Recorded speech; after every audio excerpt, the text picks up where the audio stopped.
યાત્રાધામ અંબાજીમાં સદા મોજમાં રહેવું ગ્રુપ દ્વારા અંબાજીની પ્રાથમિક શાળામાં વિદ્યાર્થીઓને પ્રોત્સાહન પૂરું પાડતા ઇનામ વિતરણ કાર્યક્રમનું આયોજન કરવામાં આવ્યું।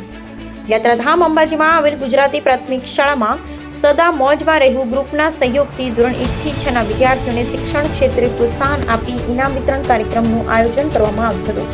આ કાર્યક્રમ કરનાર તમામ ધોરણમાં પ્રથમ ક્રમાંક પ્રાપ્ત કરનાર વિદ્યાર્થીને સ્કૂલની કીટ આપી સન્માનિત કરવામાં આવ્યા હતા। ઉપરાંત રાજ્ય સરકાર દ્વારા લેવામાં આવતી CET જેવી સ્પર્ધાત્મક પરીક્ષા સફળતાપૂર્વક પાસ કરનારા 30 વિદ્યાર્થીઓને વિશિષ્ટ ભેટ આપી તેમના શૈક્ષણિક પ્રગતિ માટે સદા મોજમાં રહેવું ગ્રુપના તમામ કાર્યકર્તાઓ દ્વારા સન્માન કરવામાં આવ્યું હતું। બાકીના તમામ વિદ્યાર્થીઓને પ્રોત્સાહન રૂપે કંપાસ, કીટ, ચોકલેટ અને બિસ્કીટનું વિતરણ પણ કરવામાં આવ્યું, જેથી શાળાના તમામ વિદ્યાર્થીઓ પ્રોત્સાહિત થઈ તેમના ચહેરા પર આનંદ છલકાતો જોવા મળી રહ્યો હતો।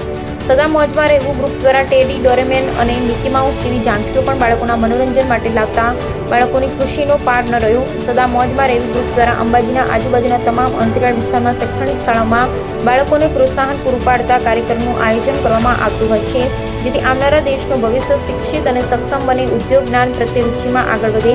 આ કાર્યક્રમ શાળાના શિક્ષકો, સદા મોજમાં રહેવું ગ્રુપના કાર્યકર્તા અને વિદ્યાર્થીઓને ઉપસ્થિત રહી આ કાર્યક્રમને સફળ બનાવવામાં આવ્યો। રિપોર્ટર કિશન શર્મા, અંબાજી।